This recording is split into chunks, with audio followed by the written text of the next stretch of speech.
But we can't see. Oh, you can't see? No, to just put the two circles also, na, down you have to click Yeah. those. Yeah, now we can see.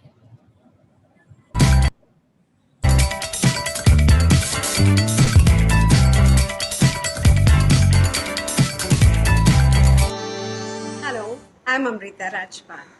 I've been teaching for 22 years, but I've been learning my whole life.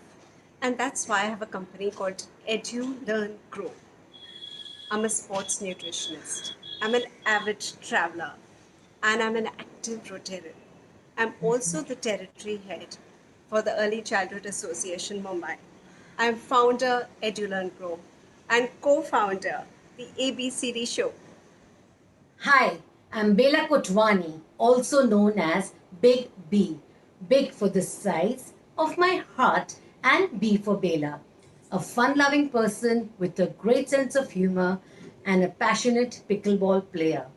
National Core Committee member of Early Childhood Association, founder and principal of Cosmic Kids International, co-founder Puppet Maestros, and co-founder the ABCD Show. The ABCD Show is a show where everything concerned with children is addressed. We're going to get in eminent experts whose opinions matter. We're going to introduce you to new products. We're going to have theories unfold into practice. We'll discuss mental health and wellness. We'll look at best practices.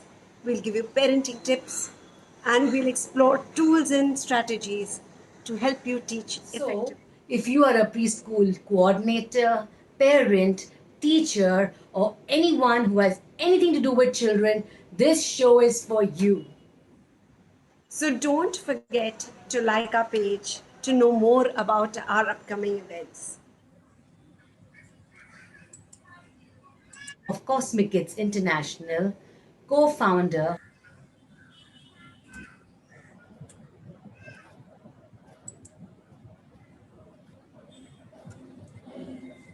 Hello, everybody, and welcome to the ABCD show.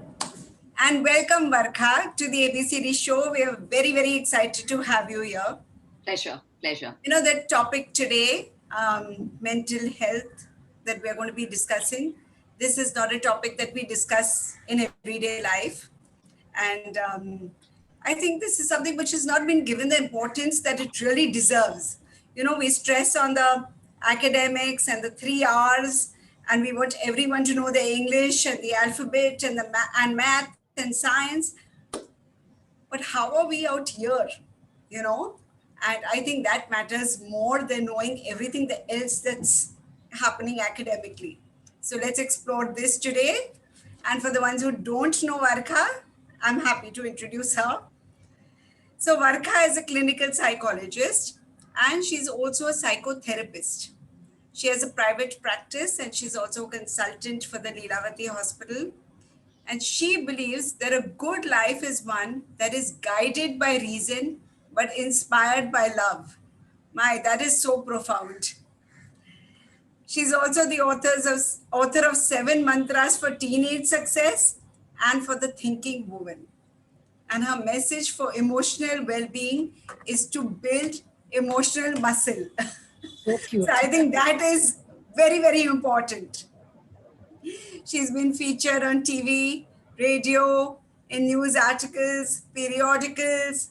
She has a YouTube channel called the Varkha Chulani channel, and she helps to bring to the world sensible ideas of loving and living. So, you know, this is what we are hoping to bring to everyone sensible ideas that you can do in everyday life in loving and living. So, thanks, Varkas. Thank you so much for being on our show. Pleasure. Thank you so much, Amrita and Bela. Pleasure to be here with the ABCD show. Shall we start? Yes, you may start, Please, Varkha, all please. yours. Yes. Great. So, the topic for today is children's well-being. Every mind matters. What I decided was to break this show into 3 segments. First segment would be the importance of emotions in mental health or in mental wellness. The second would be parents, how we are totally not responsible for our children. And the third, and the most important, I think, would be building emotional muscle or building emotional stamina. Okay, so there are three parts to my presentation today. So I want to start with part one about emotions and their importance in mental wellness and mental health. But I don't want to give you definitions. Instead, what I'm going to do is narrate to you three short stories so that we can kind of identify and then learn from there, and I take it forward. So let's listen to the story of Sanjay. Sanjay was a young boy of maybe 5 or 6, and his newborn brother was born. He was very upset and angry that his brother was born, and in fact, used to get so enraged that he told his mother once that, I wish Atul was not ever born, and I wish he would die. He got a resounding slap across his face, and Sanjay's mother began to alienate Sanjay and take Atul away from him. Sanjay was astounded. He had just expressed a common emotion that he was very angry that his brother was born and he wished that he was not born and that he hated him. Instead of trying to understand Sanjay, the mother gave him one resounding slap and began to alienate him. Alienate him not only from herself, but also from the little one. That's story one. Story two. A young Sunita, about again 4 to 5 years old, was very scared of going to school. Her father would keep making fun of her fear. In fact, he began to call her a scaredy cat. Never did he ask her what was it about the school that made her upset or fearful. In fact, he started poking fun and she withdrew even more, having tantrums and having crying spells and bouts every time she had to get ready in the morning to go to school. Story 3. Tara was a football player. She was about 12 years. And one evening, when she had scored the last goal, which was the winning goal for her team, she was very excited and waiting for her mother to come and pick her up. When her mother came and picked her up, she jumped into the car, bubbly, laughing, very excited, and narrating everything that she had done to score that goal. The mother just looked at her, completely dismissed her excitement and her enthusiasm, and instead pointed to a red spot of juice on Tara's white t shirt. Tara was devastated. The mother had not bothered to ask or even hear about her excitement of scoring the goal, had never bothered to ask how it felt to be on the winning team. The mother had completely disregarded Tara's excitement and enthusiasm. So, there is a common theme in all these three stories. Sanjay being slapped when he tells his mother that he hates his brother and wish he was not born. Sunita expressing fear about going to school and the father not even bothering about what made his child afraid. Or Tara not being allowed to show enthusiasm and excitement and a pride and a joy about the goal that she had scored. There is a common theme in all three. What is that theme? That theme is emotional disregard. That theme is emotional disregard. Sunita was never asked to explain or express her fear by the father. Tara was not even allowed to express pride, joy, enthusiasm, and the excitement that she felt because she scored the winning goal. And Sanjay was never asked why he was angry or why he hated his brother. Emotional neglect is a kind of trauma. And in fact, I find a lot of us adults emotionally so unable and so unaffected because somewhere in our growing years as children, maybe our parents have completely dismissed and disregarded emotions. Emotions form the fulcrum of emotional wellness or mental health. And what is it that Sunita learned? That she was called names. Don't be a scaredy cat, because she was afraid. What is it that Sanjay learned? That when he expressed hatred, and maybe jealousy about the fact that his brother had been born, he was alienated and disregarded and even slapped. And what did Tara learn? That when you're proud, you're excited, you're enthusiastic about some achievement, it is completely invalidated and put aside. And in fact, unfortunately, something which is as irrelevant as some red dot on her white t shirt, some juice which would have fallen when she finished her game, is something that is spotted on and criticized. Today, a lot of emotional distress, whether with adults or with children, is taking place because emotions are being squelched, emotions are being not allowed to surface. There is no one asking us, how do we feel? Are you okay? What is going on? Do you like some things? Do you dislike some things? The entire ecosystem in the world today is about, unfortunately, squelching, squashing, subduing emotions. And then these children, when they grow up, have no touch at all with emotions, which are actually the compass of life. Emotions guide our behavior and direct us. But if I'm not in touch because I have never been allowed to be in touch, I have been criticized, I've been chastised, I have been told that the minute I show fear, I should chin up, I should, get on with life. The minute I show excitement, enthusiasm, I've been told to cool down and to chill out and not to, think larger than life. The minute I express that I'm jealous or angry, I have been alienated, isolated, and sometimes passively aggressively dealt with. I am constantly being taught as a young child that emotions are bad for me. But very strangely, the first norm of health, of mental health, is the courage to be emotional. Because the distinguishing feature between animals, objects, and humans is our ability to express emotionality. Now go further. Let's use Sanjay's example to teach you something very significant about the validity and the health of emotionality in life. There are core emotions in life: anger, joy, sadness, jealousy. They are the primary core emotions that all of us experience. And when we allow ourselves to experience that, we actually feel a relief. We feel a visceral gut experience, and we feel extremely, in a way, liberated because we are getting a platform to actually experience gut feeling emotions. But what do parents do? They give us mantras: take it on the chin, measure up, grow up, don't be a sissy, don't be so childlike. The entire connotation around emotionality is that if you are emotional, you're weak. If you're emotional, you don't have self control.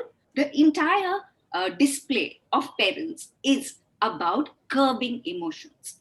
Parents unfortunately think that the way that they're bringing up their children is about providing for them. Every parent provides, some little more, some not so much. So we provide roofs, we send them to school, we spend some money on them, we take them on holidays, and what have you. The distinguishing feature of a mentally healthy child who then thankfully becomes an emotionally able adult is a person who the parent has connected with, who the parent has allowed him or her to express core primary emotions. Now, when I keep telling my child, don't be afraid, what are you scared of? You're a scaredy cat, or don't allow, in Sanjay's example, to show anger and jealousy about the fact that he had a younger brother and suddenly the attention was taken away, he begins to feel ashamed of his emotion. He begins to instead develop what is called category 2 inhibitory emotions: anxiety, shame, and guilt. What does he think? He thinks that it is wrong and horrible for him to be jealous. He thinks it's horrible and absolutely not called for him to be angry and hateful towards his brother. He begins to think there is something wrong with him. He begins to subdue, suppress his emotions, and instead begins to develop shame about emotionality. Now, when he begins to feel shameful about being emotional, he begins to slowly and surely lose touch with what he feels. So he stops expressing, he stops experiencing. These are the children who will usually land up being depressed adults, because depression is nothing but a squelching of primary emotions: anger, jealousy, uh, uh, excitement, fear. These are all emotions which are primary. And when I begin to not get reinforced, when I'm not allowed in a way by my parent to say that I'm afraid, or to say that I'm angry, or to say that I'm jealous, or to say that I'm excited, I begin to feel that I'm a worthless creature who should not be feeling the things that I feel. So I start feeling ashamed of how I feel. Slowly and surely, the inhibitory emotions begin to take place in my expression. So instead of expressing genuine jealousy for something, I start showing anxiety around my young brother in Sanjay's case. Instead of saying, "Hey, I'm so excited, I scored a goal," I will not smile or laugh or chat when I achieve anything and completely discount what I have accomplished. There will be no pride in what I do, and slowly and surely, I will shift into a depression. So, why is emotionality so important? Because emotionality is what defines humanness. And today, when we are constantly curbing our children from expressing, not only are we curbing our children, we ourselves are curbing ourselves from expressing. Children begin to associate emotionality with wrongness, with shame, with disregard, and with the fact that they are horrible people because they are experiencing something. These children grow up with emotional difficulties. They grow up with an inability to relate, to connect, to attach themselves, because the entire parent child relationship, which is actually not built on materialism at all, but built on bonds and connection, has been broken right from the time the child is 2, 3, 4, 5, 6, because the child has always been, as I repeat, told to chin up, to measure up, to be a man, and to constantly control. In fact, all self control leads to emotional distress. And when you are not giving your child the permission to emote, however unfortunate that emotion may be, you are in a way giving rise to an emotionally extremely disturbed and over time a dysfunctional adult who will then unfortunately lead himself into a depression, because he has always learned that emotions are bad. He has always learned that emotional expression means wrongness, and he prefers to be ashamed of the fact that he feels something rather than showing to the parents that he does not like the fact that the parents are not allowing him to respond. So let me just share certain.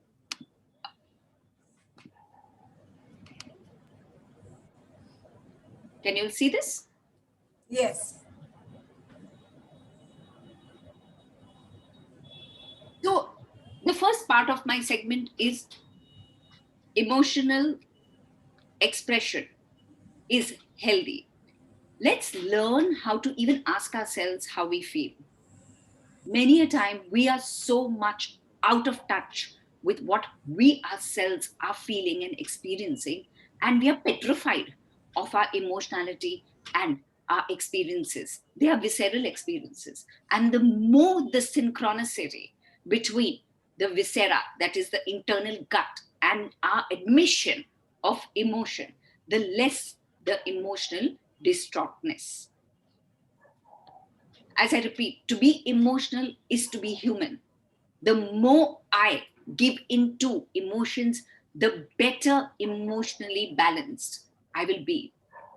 It is not simply venting, it is allowing an experience to emerge, which is extremely important. Now, what happens to Sanjay?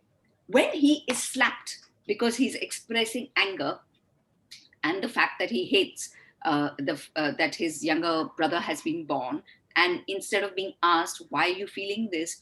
All that the mother does is protects his younger brother Atul from him and begins to isolate him even more and push him into a corner. This child develops a contradictory feeling towards the parent. On one hand, he loves his mother. Of course, he does. But on the other hand, he also hates her. And in India, particularly, children feel enormous guilt when we hate our parents. We have never been taught that our parents are just humans like anyone, as susceptible to stupid behavior as Sanjay's mother was. Instead of mollycoddling him, taking him on her lap, talking to him, explaining and expressing, and trying to understand what was going on, she just isolated, alienated, and further pushed him into his own corner of shame. He began to despise the mother for doing this to him. But there was a conflict. Love for the mother and a belief that my mother can do wrong, and hate for the mother. Can you see how two contradictory beliefs coexisted? Now, when there are two contradictory beliefs happening simultaneously in the boy's mind, he's bound to slink into a kind of a depression. So many a time, when our child tells us, Mom, we hate you, please don't go chasing them and slap them. Allow them to hate us. We are not gods and goddesses from heaven. We are as susceptible, as I repeat, to any kind of idiocies and stupid thinking. And we should encourage our child to at least express, even if it is a dislikable emotion, because nobody likes to be hated, but the fact that we are giving the power to the child to express what he feels, and we are not so fragile and brittle that just because my daughter tells me, I hate you, Mom, I'm going to crumble and collapse and feel devastated. You will see that you will bring up a much healthier and a much, much happier child who will then go on to be a grown-up who will be able to have different emotions. As you can see this slide, guilt and anger can coexist. Love and hate can coexist. But they begin to coexist when today we admit that we are imperfect humans, as are our children. And even though our children may love us, they can also dislike us. Because they get along with us, they can also not get along with us. Emotions are important. Emotions are important because they make us who we are. They allow us to connect and relate. In fact, if you see, a lot of emotional self-control is leading to a lot of depression. Why have suicides gone up? Why has depression rates gone up? Not all depression is chemically caused, not at all. In fact, more often than not, you will find people who are depressed are people who've never had the courage to really emote their authentic, true feelings. So I recap. Sunita was not a scaredy cat. She would have had some genuine reasons for fear. Sanjay was jealous and angry with the fact that a newborn baby had come into the world. So suddenly all the attention which was on him was now diverted and had to be shared. A good, sensible parent would give him the platform to talk about these aspects. And Tara's enthusiasm, joy, and pride for scoring the winning goal was completely disregarded and invalidated. Remember, when you invalidate your children's emotion, you are causing childhood trauma and you are leading to emotional insult. So just to recap, this was part one because I have to emphasize the importance of emotionality in well-being. Now I come to part two. Parents are not totally responsible for their children. Yes, I know, with such an intense description of emotions, I'm switching straight to the fact that parents are not totally responsible. And again, I'll do it in the form of a story. So here were twins, boy X and boy Y, who, while they were being born, unfortunately, their mother passed away. They grew up in a family of only a single father, who unfortunately was a good-for-nothing country bumpkin. All he did was womanize, gamble, smoke, and drink. Luckily for them, the father had enough money to take care of them. The twins, let's call them boy X and boy Y, grew up in this kind of an environment of a good-for-nothing, completely country bumpkin of a father. Boy X grew up to be a very successful doctor, did nothing that the father did, never smoked, womanized, gambled, or drank, became an exact opposite of his father. Boy Y also grew up and he became a carbon copy, a replica of his father. The environment was the same father, a role model who of a country bumpkin. Boy Y grew up to be a carbon copy, exact replica of the father, did exactly that the father did. Smoked, womanized, gambled, and drank. Boy X, who grew up in the same environment, grew up to be so different. He did nothing that the father did. Two psychologists interviewed the boys, but both the boys were asked the same question. Boy X was asked, tell me, how come you turned out to be this way? Boy Y was asked, tell me, how come you turned out to be this way? The meaning in the sentence, how come you turned out to be this way, to boy X was, how come you are exact opposite of your father? How come you don't do anything that your father does? How come you are so successful, you don't smoke, womanize, gamble, or drink? And boy Y's question, how come you turned out to be this way, was, how come you turned out to be this way? You seem to be an exact replica. Listen to the answer. Boy X said, what else could I be, seeing my father? Boy Y said, what else could I be, seeing my father? Both the answers were the same. Please understand, the environment was the same. A country bumpkin of a father, good for nothing, womanizer, gambler, drinker, name the vices, he had them all. Boy X, exact opposite. Boy Y, exact opposite. So you will find, even for people who have more than one child, you have the same environment and two different children. And you wonder, what happened?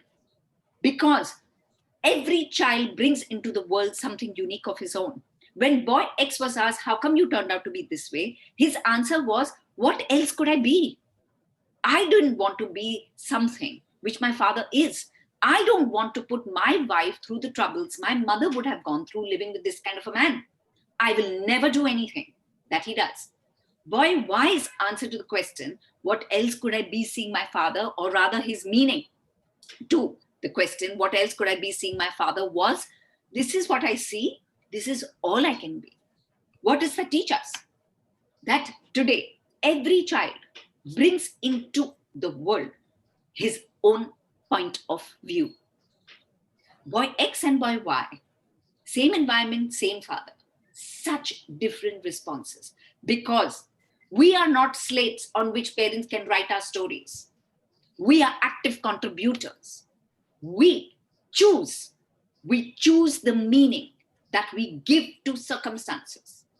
Because at the end of the day, experience is not what happens to you. Experience is what you make of that happening. Today, when I accept that I am not totally responsible for my child, and I'm not totally responsible because I can see in the same house, twins, one grows up so successful and different, the other grows up exactly as a carbon copy of his father. It teaches us that today, every second, you and me can choose. And you know what? It'll relieve us parents, because somewhere we feel that everything we say, everything we do is going to permanently scar our child. Not true. There are children who are traumatized, who are really sometimes beaten black and blue, abused, who grow up to be very, very different adults because they actively choose the process of thinking through and attributing correct meanings to their life experiences. So, dear parents and teachers, please understand that your child or mine is an active contributor to his or her life. I'll give you another example.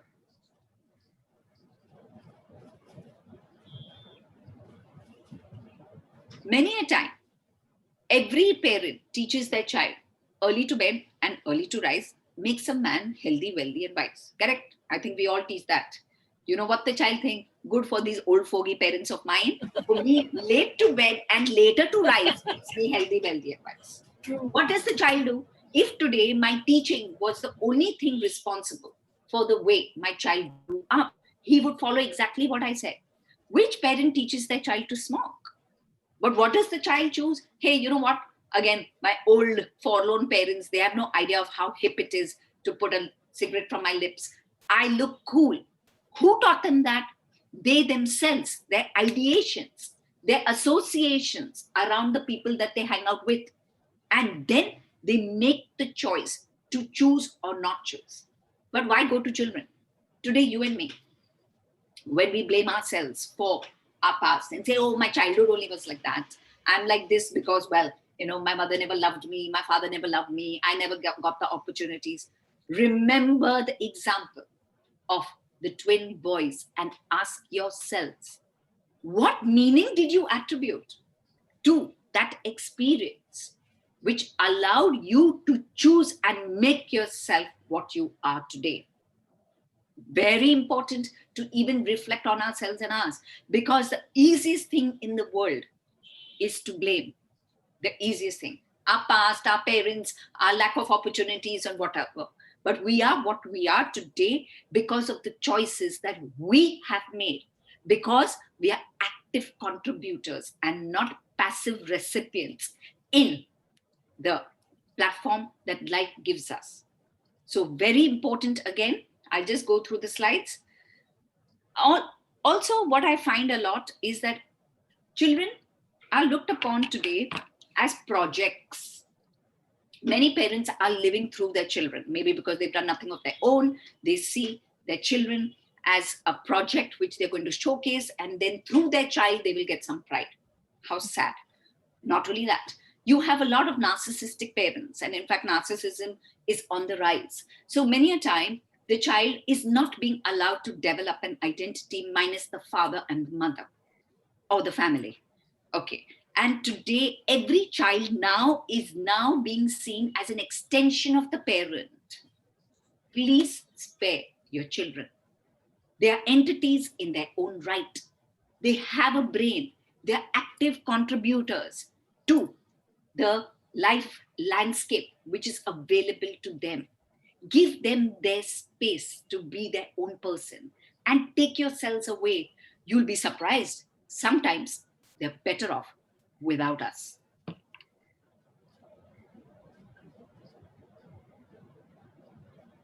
Part 3, building emotional muscle. Bella, would you like to play the video, please? Yes, I just.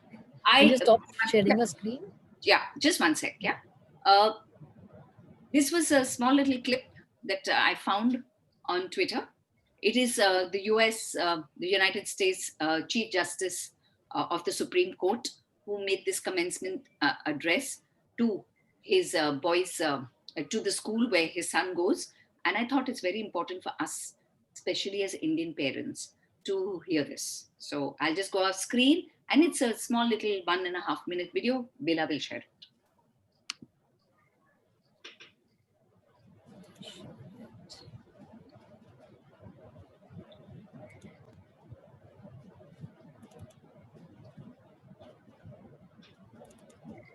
Wishes to you. I will not do that, and I'll tell you why. From time to time in the years to come, I hope you will be treated unfairly, so that you will come to know the value of justice. I hope that you will suffer betrayal, because that will teach you the importance of loyalty. Sorry to say, but I hope you will be lonely from time to time, so that you don't take friends for granted. I wish you bad luck again from time to time, so that you will be conscious of the role of chance in life and understand that your success is not completely deserved and that the failure of others is not completely deserved either.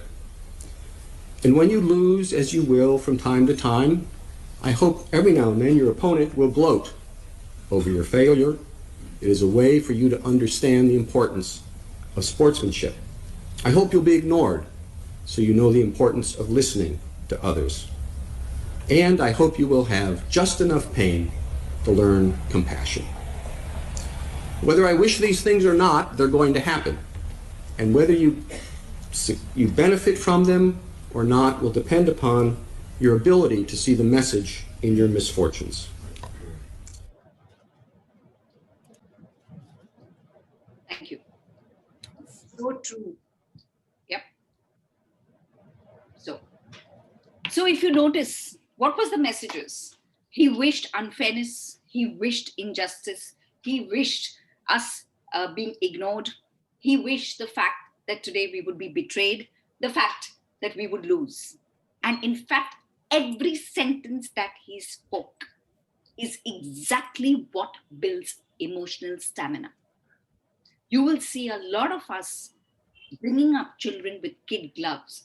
We are petrified parents. Not only that, we are so insecure and competitive. And remember, the more competitive you are, that's not a badge of honor, my dear. That in fact reveals your insecurities and your inadequacies, because your entire worldview is that I have to beat someone. And you teach this to your children. So when your child's friend gets more marks, you go running to the teacher and ask her or him to give your child the same marks. When your child is not invited to a birthday party, you bitch out that mother and that friend. Your entire outlook towards the child's upbringing is that my child is special. Please, let's not create delusions. We already have enough problems. Let's not create delusions that our children are some extraordinary creatures from heaven. They are not. They're as ordinary as any of us. And the sooner we teach our children their ordinariness, the better we will equip them with emotional muscle and emotional stamina. Why do I say that? Because today in my work, I've been working for the last 20 years. What am I seeing? I am seeing progressively that everyone's trying to be some extraordinary, attention seeking, unfortunate narcissist.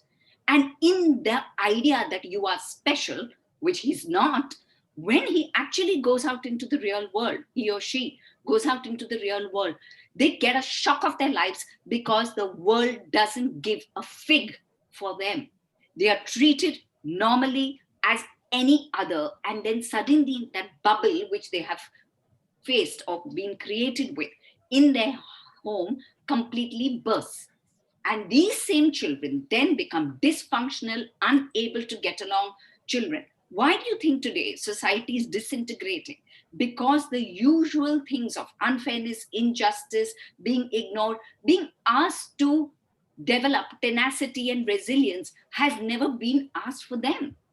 So you've seen parents fighting when their children haven't gotten the marks. You've seen the parents usually taking up even when the child has done some unfortunate errors or some wrongs. You've seen parents not make their child accountable and not allow them to face the consequences. So the child forgets his dabba, the mother will go running to give the dabba to the child. Let your child starve, he won't die. In fact, he will learn discipline. He will learn how to manage himself or herself because you're allowing him to face the consequences of his or her actions, or in some cases, non-actions. So to me, mental health, what is that? It's such an abstract concept. Mental health to me is very simple. Developing coping skills to face the challenges that life will throw at you and me, because no one promised us a rose garden. And the more sturdy and emotionally adept we are as adults, and therefore hopefully as parents, the more sturdy and able will be our children. But at the end of the day, I know parenting is like tightrope walking. We can't be perfect parents, right? We can't be perfect parents.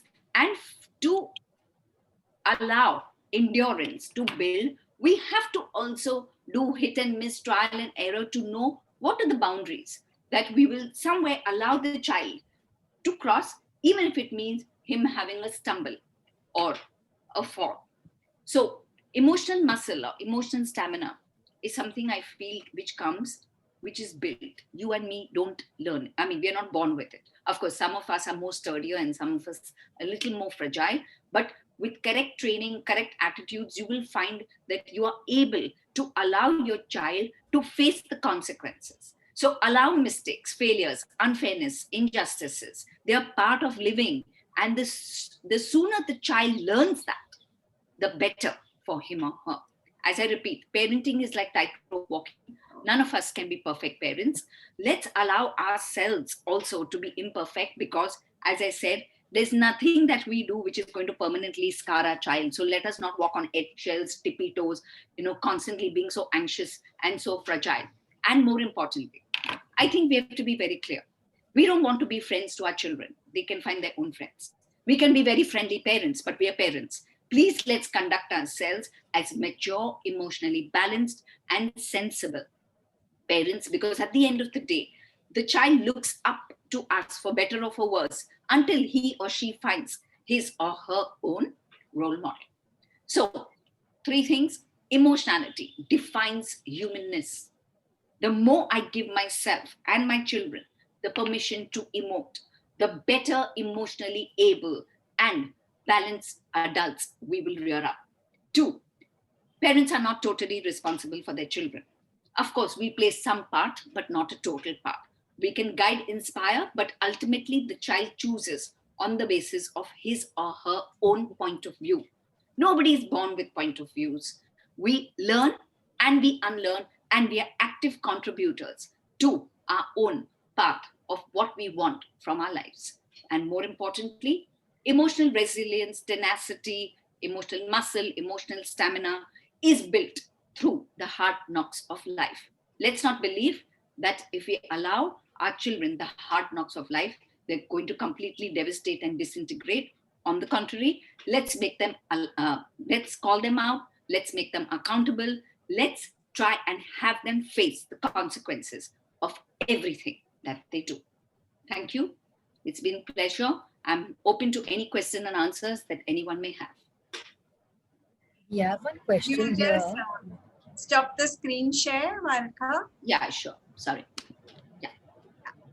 Yeah, we have one question from Prema Mukherjee.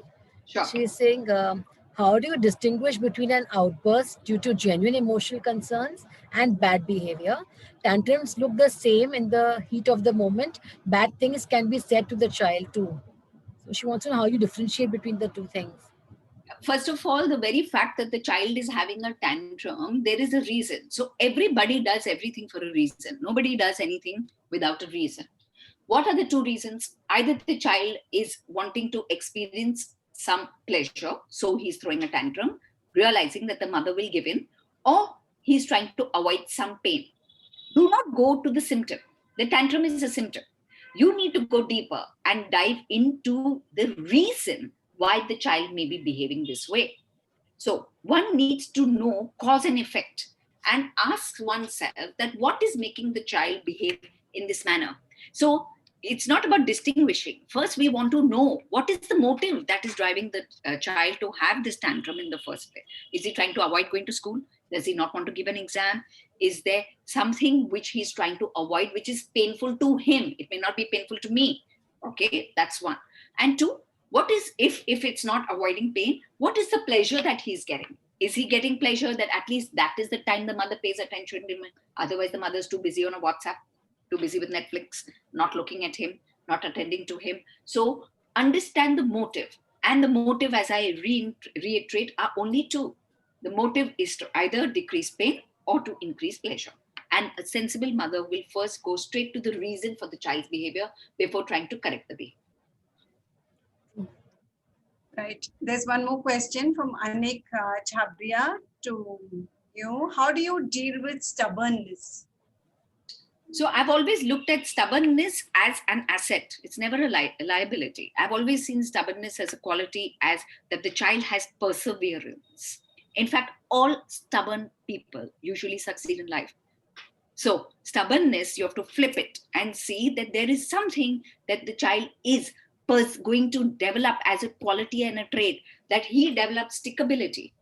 When today Madame Curie discovered radium, she was damn stubborn. She spent years and years in the experimental laboratory to develop that radium, right? So stubbornness in some aspects is not such a bad quality. In fact, if you flip it and give it a positive connotation, it is the quality of perseverance. And today, my country and all of us are struggling because we give up so easily. So I wouldn't give up stubbornness at all. Okay, that's very good. Varkha, we have a question from Arpita Chauhan. She wants to know that how do you handle child's emotional outbreak during the pandemic? So it's been a very difficult time for all of us. I think in the last 6 months, we've been um, housebound. There have been really challenges because people, not everyone has wonderful homes, not everyone has resources in terms of internet connections, house help, money. It's been a very, very, very challenging time. And I think this is the time where the last 6 months have either bonded families even better together or completely like segregated and separated them. If again, I would want to go to know, why is the child throwing a tantrum? Is there something which is really bothering the child? Is it that the mother and father keep fighting? In fact, in the first month of the lockdown, it is very sad to say that the National Commission of Women in India reported the highest number of abuses, physical and emotional abuses.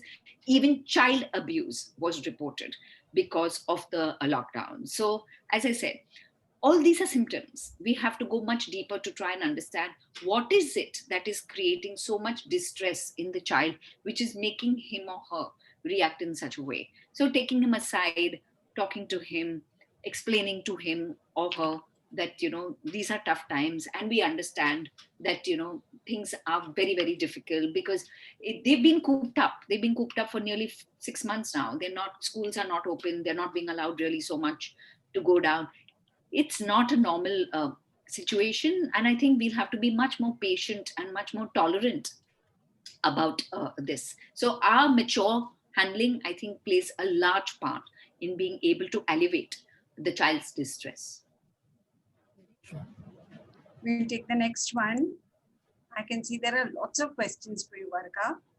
Please, I'll be happy. So during COVID, I find my 5-year-old behaving more aggressively, hitting me and his father, and we are having a very tough time with this behavior. So how do I know it's because of loneliness the child is facing, or COVID, or does he have a oppositional defiance disorder? No, let's not go into such great labels. In fact, it could be just simply that the child is feeling unattended to.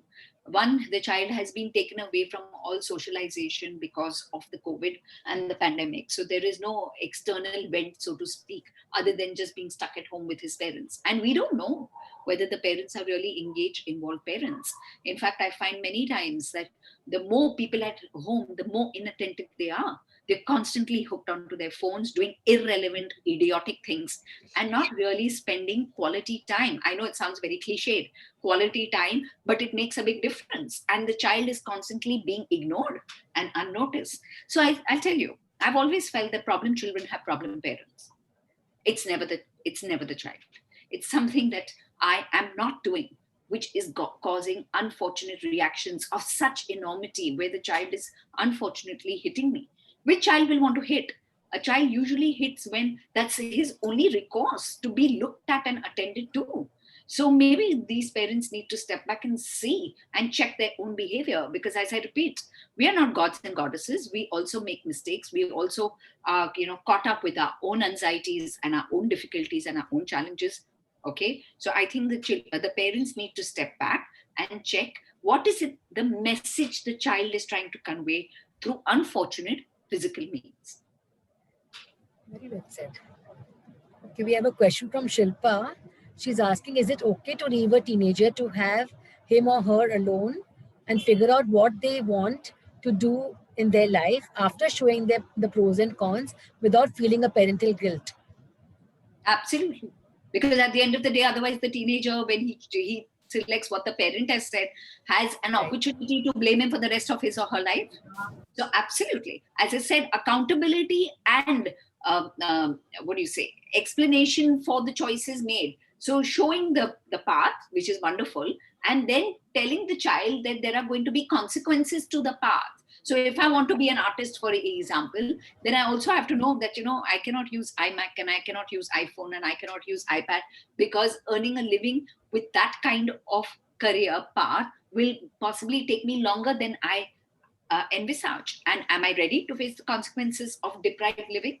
So yes, absolutely. I think every child, teenager, as they go into career paths, etc., there's nothing wrong with guiding, but ultimately the child, if he or she makes the choices on his or her basis, more often than not, then they have to walk the path of realizing the consequences of the choices that they have made. And they have to learn earlier on only, that they are responsible for their own choices. I think this is But the I'll kind tell of you what training, happened. Varkha, I think we should start giving them from when they're young. Make small choices, And make the consequences. Like I know that when my daughter was in grade 8, 9, I forget. Okay, there was a choice of making a subject choice for her ICSE. There's a 6 subject or 7 subject. Okay, and everyone was telling us that technical drawing is so easy to score, so easy to score, so easy. So we went for her school orientation to understand what are the options. And when she sat and she saw this, she said, no way am I taking DD. I can't figure it out for the life of me. I'm instead going to take computer science. We left it to her. We said, look, it's your brain and you are going to give the exam, not me. Okay. Forget marks and forget anything. You do what is comfortable for you. But in the drive to constantly get 99 on 100 or 100 on 100, the parents' idea is scoring. I don't think they respect what is the Right. child's comfort with the subject or the choices that the child wants to make. So it's always about what the parent thinks the child should do, and very rarely about what the child really, one, does naturally with as little exertion and loves to do. But I think we as a concept have never thought that somebody has to love what they do, right? Everything I is a think many burden. times, Like I love what I do just now. I don't know about anyone, but I know that a lot of things that I have done in life are because my mother didn't get to do them. Or, That happens. someone didn't get to do it. So I got to do it. So I think it's just been Right. passed on to me that you do it because we didn't get to do it. The parents live their dream through their children. Actually, that's what's happening. Absolutely. And as I said that earlier, I said because we see our children as extensions of us. They're not. They're identities and entities in their own right. And if I separate that and cut off that umbilical cord and have them being their own person, I will be doing them a great favor. True. So here we have Devashri Bhag, and she says, that first story which you said about the mother reacting in a bad way. What if later on the mother realized that in the heat of the moment she was very mean to the child? How could she now handle this situation? She's already done the thing of, getting the child away. Very, very easily. By taking Sanjay, I'm assuming she's talking about slapping the child who said that he hates his brother. Okay, by taking the child on her lap, apologizing for the response. Have you seen Indian parents apologize to their children? Very few. Apologizing to their child, making him comfortable, seeing to him that instead of alienating and isolating him, engaging with him more, because obviously this has unnerved the child, where today for the first 7 years he's the pride and the only source of the parents' attention, and suddenly there's a newborn. So there is a little bit of dissonance that the child has experienced. So it's every situation to me is retrievable, provided one, there is a maturity and a sensibility and an acceptance that the parent has made an error and has no shame in admitting to the child that he or she was wrong and he has made an error and he's very sorry for it. And then actually showing in behavior where he now makes amends, not compensates or overcompensates, but makes amends to be able to show that, Sanjay matters as much as the younger Atul. Right. I don't think parents ever say sorry. Right. Very But I few. think they should. They Parents must are say. always right. Yeah. And especially in India, parent is God. They put on that pedestal. Secondly, if you are the role model, the mother is not saying sorry. How can she expect the child to say sorry next time? So she needs to apologize to the child. It becomes an ego battle, right? Right. My entire parenting, particularly in a culture like ours, is about one up, that I'm up and you're down. There is no equality of respect. There is no equality that the child has a brain. She's not a brainless or a dumb twit. Okay. And we never encourage our children to question us. We look upon a questioning child as a disrespectful child. In fact, we are robbing one of the core abilities of a mentally healthy person is an ability to think and to ask questions and to be able to discern for himself or herself whether to do something or not do something. But the minute you question a child, you're given 2 slaps and called a disregarding, disrespectful child. Disrespectful, yeah. Yeah. What they forget is respect has to be earned. You can't Very demand, true. command it, right? Very true. Varkha, we have a question from Vinny. She wants to know that if a 2-year-old child is stubborn, how do you divert them? It depends on what kind of stubbornness. Yeah, that's what even I was thinking. Yeah, it's too vague and too abstract a question. But if she came back with a little more specificity, I think I would be Right. able to. Yeah. Right. There is this question from Riddhi. How do you deal when children keep asking you to buy new toys, even if they already have so many toys? Should you give in? So I'll tell you, in India, again, we have a very strange relationship with money.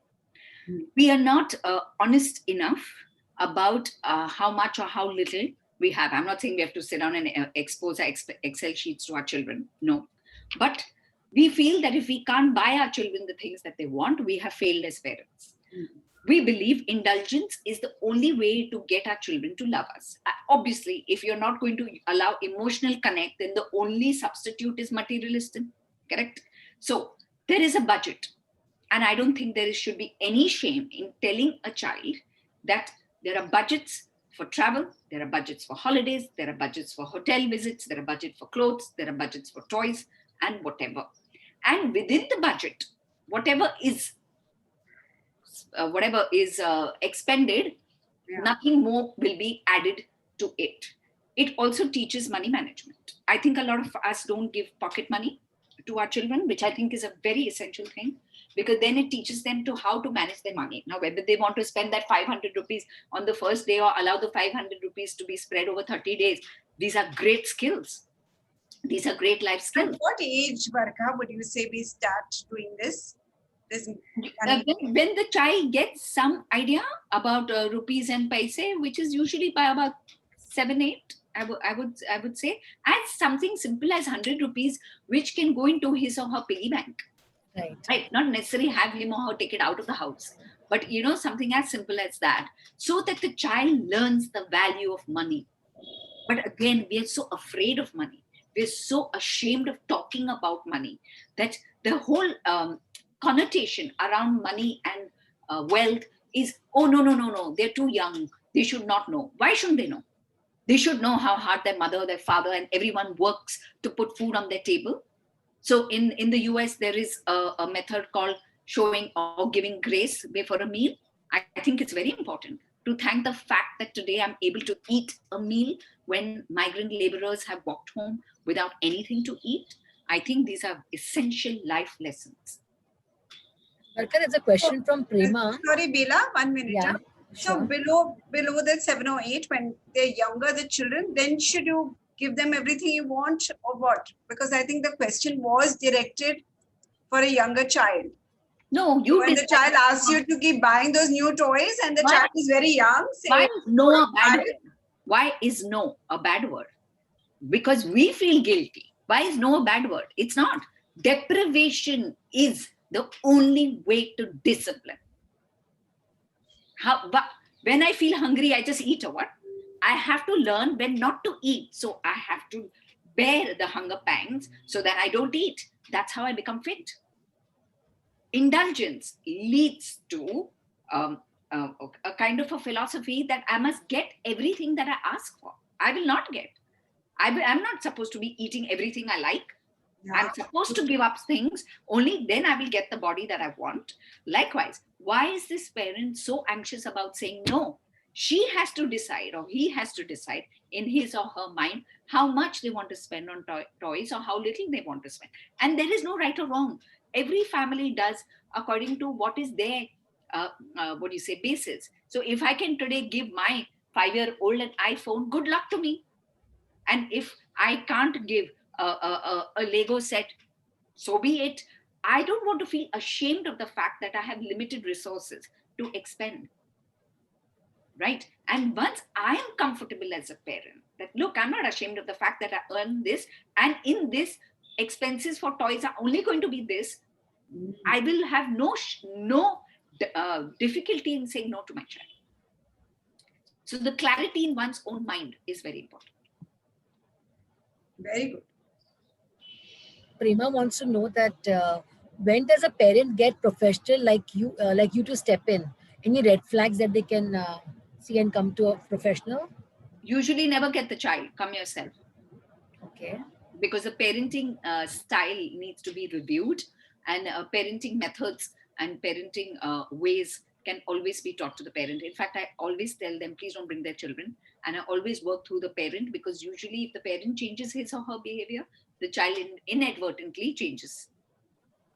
Of So course, I think I'm she may. assuming. Yeah, sorry. I think she wants to know that what kind of behavior is acceptable, or what the Yeah. gradients of the. I think that's what the question is saying. How does So she come to know that she needs to come to professional? it depends. If the parent doesn't mind being hit, who am I to say this is right or wrong? Right? It depends on what True. behavior the parent sets as an Right. acceptable or not acceptable. Right? Like for me, there was a clear rule that you cannot come home drunk. Now that's my rule. It may not be someone else's. Right? So every parent and family decides for himself or herself what are the goals of the family, what are the acceptable and non-negotiables. And I think we have to be very clear in our parenting how many non-negotiables which we put down for our child. It's a very subjective thing. There are no rights or wrongs. Yeah. You can define it by Yes. your family Your standards. own family Right. standards, your own family requirements. Like today, I cannot allow, or I will not allow rather, my child sitting in front of a TV for 5 or 6 hours a day. But that's my belief, right? Somebody else does not mind it. As I said, I will not moralize or judge. Each one decides, each family decides what is good or not so good for them. Very true. There is one question here by Annapurna Sharma, and she says, if your child is expressive and loud, your relatives also start tutoring you that you have to control your child's behavior, your loudness, otherwise that child's going to be a problem. So how do you deal with this situation? Because other people don't understand. As long as the child is not creating any trouble with his or her loudness, take cotton wool and put it in your ears. That means you have to be a very confident parent. You have to know what to listen to and what not to listen to. Because I'll tell you, the relatives and all these, they say, oh, we are very well-meaning. What they don't understand is the road of good intention is usually paved through someone else's help. They will give you method, they will give you gyan. You need to smile, you need to nod, you don't need to be rude, and do exactly what you want to do. But I Look, I think think also that you need to teach your child, a certain amount of diplomacy. Your child cannot go and say something which will hurt someone else. So you teach empathy, you teach diplomacy, and I don't think it meant that the child is not diplomatic. She's just, he or she is just, I think, loud and whatever. So the child is maybe having a good time, does not have as any filters, but that's what children are about. What are we that trying is to perfect. train them and control them all the time? Let them be children. They will grow with their own filters. They will grow with time. Amrita, do we have more time? I think Varkha, you must be having your appointments, right? I have my London call coming in, but I can take a few more. Tell me. Yeah. Okay. So we have Yeah. this So lady Shilpa. there is one You can question continue. here. Yes. You're saying Bela? No, continue. Please continue. No, say, continue. I would say. Yeah, Shilpa Singh is asking, what can be the deep reason when you need to motivate a 15-year-old smart and generally very clear on her decisions every 2 or 3 months to ensure she sticks to the routine and not to lose her focus? So possible two things. 15-year-old may be having uh, distractions in terms of relationships. You need to look at that. That is she so besotted in love that she's not able to figure herself out? Or many a time, uh, procrastination is often veiled fear of failure. Is she too terrified of not being able to match up or not do as well as a result of what she's constantly falling off and not going to the path that she accepts? So as I said, sometimes you have to read between the lines. Things are not as evident as we think. There are always layers behind, and a parent is hopefully expected to have engaged enough to be able to read between the lines as to what is causing this kind of behavior. Right. So Yeah. So we'll take one last question. Sure. We have Vinny Talreja, and she says, when I spoke about stubbornness, I was talking about not sharing or disturbing or doing a fuss to get the phone or in his or her hand. So I Okay. guess, yeah. So it wasn't being stubborn with. Yeah, understood. So then what the parent needs to do, Winnie needs to do, is explain expected conduct. That today, if I'm on the phone and you come and disturb me, you are going to face some consequences of you disturbing me and not allowing me to continue the conversation. See, children have to be brought onto the table for behavioral goals. That means I have to tell my child what I expect of him or her. He's not going to imagine it, right? So we have to demarcate and write. I mean, write means talk to the child. And that if you disturb me, these will be the consequences of your behavior. The consequences can be not allowing him to go down to play, example, okay, not allowing him to watch that movie or that TV, or not giving him his gadget, whatever it is. But it has to be spoken before, not after. It has to be accepted before. Like today, when I'm sitting and doing a session, there is an understanding in the house that I'm not available from 3:30, quarter to 4 till 5:15, because I'm going to be exclusively with a webinar. My room is closed. Nobody will come and disturb me. It's already been communicated. I think a large part of our problem is we do not communicate to our children and agree on certain expectations from the child, and have him or her participate in the goal setting, in the consequences that ensue if the goal is violated. So if the parents today wants undivided attention for half an hour, say she's talking to her mother or whatever she's doing, okay, it has to be told to the child from 3 to 3:30, I'm not going to be available for you. Either you decide to please yourself, however, and if you interrupt me and if you do something, these are the consequences. Let the child know, let the child agree to the consequences, and then you will find a There'll discipline. be a compliance then, Yeah, because now right. both of you are partnering in it. It's a two-way partnership between child and parent, right? So communication, setting goals, setting consequences are to be. The children are not as stupid as we think they are. They're extremely sensible. They're extremely understanding if spoken to like in a proper adult way. I totally agree, because children are very smart. They know who to ask what. They know how to get their way. So why aren't they sensible in this? This is also, they know what to take advantage of and what not to, and you have to lay down your expectations. So very rightly said. Right? Great. Thank you so much. Varkha, this was We have to thank you, wonderful. Varkha. We need to thank you for being here, taking out time. I know you're very, very busy, but you took out time, especially for me. I'm so happy about that. Thank Pleasure. you, Varkha. And I love the examples, the stories that you narrated were so much to the T and helped us understand mindfulness even more better and our mental health, how to be sane. And I'm sure parents have got a lot of examples how they can really handle the kids. All the questions were answered so beautifully by you. Thank you once again, Varkha. Pleasure. And before we end for the session, I want to say, just 1 second. Our next speaker for next Wednesday, 14th, is going to be Dr. Sangeeta Srivastava.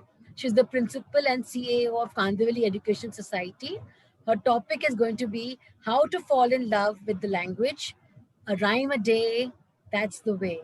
So stay tuned, friends, for more information on our Facebook page. And also you may go to YouTube and even our Insta page and like us, and we'll be happy to help you out over there as well. So if anyone has any questions for Varkha, please put it down on our Facebook page and we'll see how we can get Varkha to answer those questions. All right? Varkha, Varkha is we rolling surely her call eyes. you and ask you. Without your permission, we are already saying this, because I can see a lot of unanswered questions there. But you I'm can sure compile it everyone and wants send those to me, answers. and I'll try and do it. Just compile We'll it. do that. Yes, we'll So compile sweet. and we do that. And Varkha, I want to say that, all those examples you gave, I could relate to all of them. Yes. Either in close quarters, I've seen it in close quarters or I've experienced it. So it was so relatable. And these are so true life examples, which everyone is going through, and we don't even realize what we're doing. Sure. So thank you so much. Pleasure. It was Thank you. wonderful. Bye, Varkha. Thank See you. Take care. Bye-bye. Thank you. Bye. Bye, everyone. See you all. Bye. See you all.